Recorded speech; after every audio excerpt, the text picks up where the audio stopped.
Hi, I'm Phil, And I'm Celeste. and we are Retire on 2K. We are sitting outside on our deck at our apartment here in Franklin, Tennessee, and we skipped a day yesterday, but we want to post something today, so we're going to talk about bike riding again. Yes, bike riding started out for us as an economy, first of Yes. all, Yes. and then an enjoyment that we do together. It brought back something that we enjoyed together when we Yes. were young. And then it was also fun for us to go and sit at Panera and have coffee. Mm-hmm. But then we decided we really wanted to use it to increase our physical strength Yes. and benefit our health that way. So today was a milestone for me. Mm-hmm. When we started out, did we start in April or May? I think we started in May. May. Okay. I could barely ride the 1 mile to Panera and sit there and recover Me for an too. hour. Me also. And then ride the 1 mile or 1.2 miles or whatever it is home. Mm-hmm. Today I rode 14 miles. 14 miles. 14 miles. Now, we really started pushing ourselves a few weeks ago after your bike got fixed, right? Mm-hmm. So I think 2 weeks ago, I topped out at like 2.5 miles, I think. And so today, in 2 weeks, I've progressed up to 14 miles, and we did that in an hour and a half. Mm-hmm. And it feels good. It feels really good. So I just want to encourage you that wherever you're starting, just start and your body will get better and better and better, and it will get easier and more fun. Yes, and then the thing about riding, you got to remember it's not a competition when you're going into building your body back to good health, building your respiratory system, building your leg muscles, your lungs, every part of your body actually. And so it's a thing that where we are competing with ourselves. Mm-hmm. And so we try to do better. And so I'm really proud of my wife. I'm proud of Celeste for riding 14 miles. That is a big, huge milestone. And where we ride, we're probably about a half a mile from where we have a big building that is empty right now that sits on about 40 acres. And so it's paved all the way around.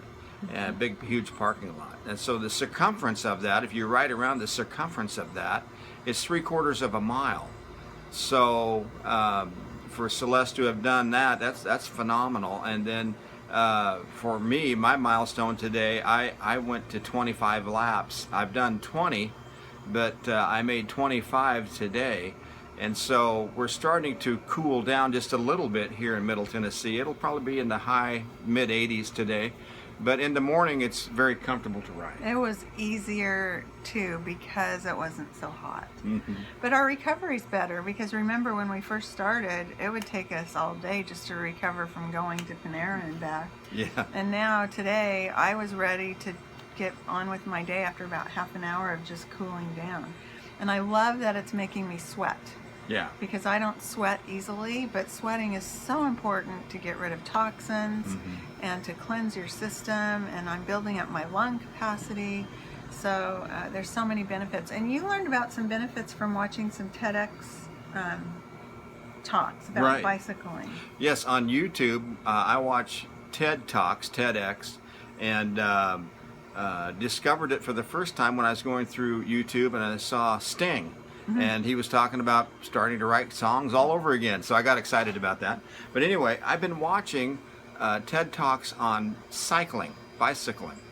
And not specifically to ride across America like that or anything like that. And there have been a couple people that have shared that they, left. One young man from Portland, Oregon, turned 30 and realized that his college professors told him, here I am. I was your age just yesterday, and I blinked my eyes, and here I am. I'm retiring from being a professor at the college up there in Portland, where this young man went to school.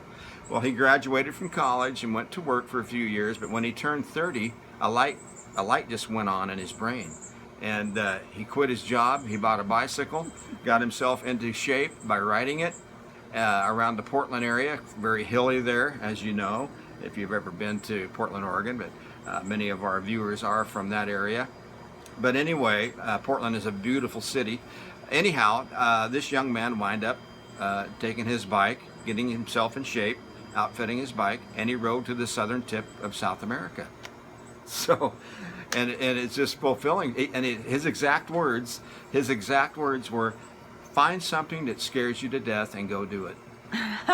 So, one other thing that was kind of not having a car for me. Yeah, well, and for me as well. But now we don't miss that. In the past 7 months, we've saved over $3,500 by not having a car. So it's allowed us to pay other bills that we needed to get taken care of. And so, but anyway, back to the TED Talks. There are other people who are cycling in major cities all over the world, but here in America, one of the groups did a study, and they learned that seniors who ride their bikes use 5% more of their brain.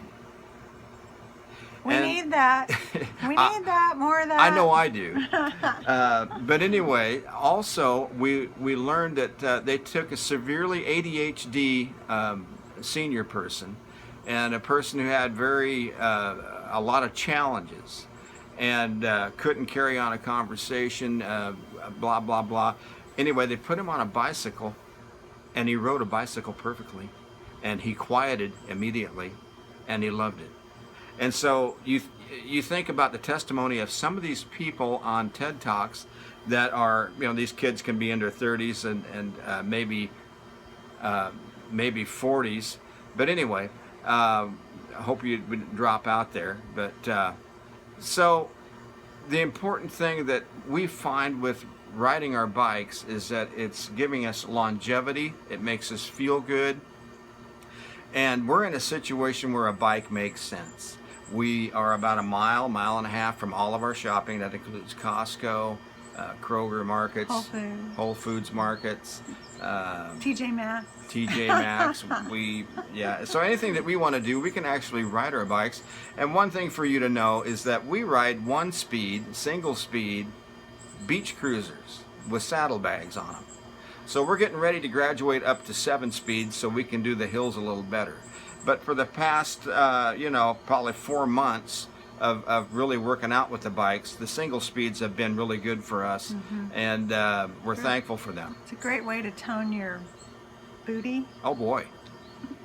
Anyway. One thing I wanted to say too, Phil, was that in some of these TED Talks that I've watched with you, they've talked about, just how you felt when you were a kid and you got a bike. And I can remember getting a bike and everyone said, the freedom that you feel. Suddenly you're independent. You can take yourself places. Right. And I think kids today have lost that, partly because we don't feel safe.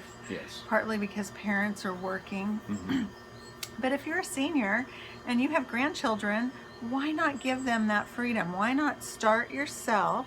I mean, you could go to a parking lot like what we're in with a toddler who has training wheels, and you're just learning to ride again, and you can start riding together. They'll love it. You will love it. Or with a grade school kid who wants to learn to ride a bike. I just think there's a few other things that people said were how you engage with your surroundings in such a different way when you're on a bike.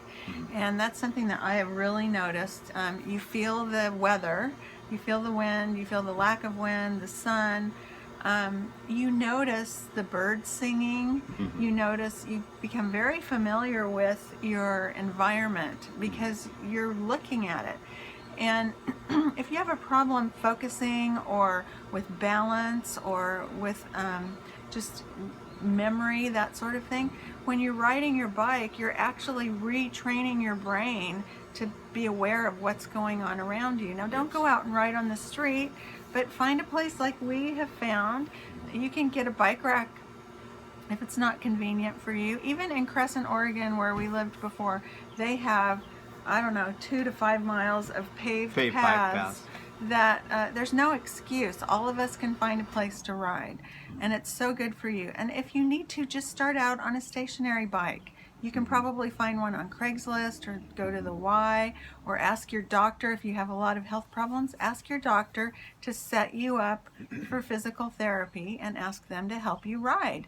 It's so good. But invest in yourself and then invest in the children around you. Our little neighbor boy who's 4, he is so excited about us riding our bikes that he always wants to go get his bike out. And so invest in the people around you, and when you get out of the car, you start connecting in a whole different way. Right. So it's really a good thing. And I was thinking, I haven't told you this yet, but instead of Retire on 2K, we maybe should have named ourselves Retire on 2 Wheels. Retire on 2 wheels. Yeah, that works too. But anyway, yeah, so our little neighbor boy, William, he just loves it when he comes to stay with his grandma. We always get together, and he loves throwing the frisbee for Fender, our dog, and then when we ride, he wants to go. His bike has training wheels on it. But you know, all the people on TED Talks that had to talk with that talked on the subject of cycling all had the experience of either growing up as a toddler riding on a seat behind their father or mother on a bike, and then learning to ride at 4 to 5 years old. And so these are exciting things, and we just wanted to be able to share something with you. Hopefully the battery didn't die out and we lost you there, but we just wanted to get on and share a few things. We are going to be having dinner with our friends Cindy and Fred from Retire in Mexico. When they come through, they've sold their home in Ohio, and we're looking forward to being with them. But before we lose the battery, we just want to say we are 2K. We are exploring our options. 2K. Yeah, we're Retire on 2K, exploring our options. And God bless you all. Like, subscribe, share, and hit that notification bell. Yes, and get out there and ride a bike. Bye-bye. God bless.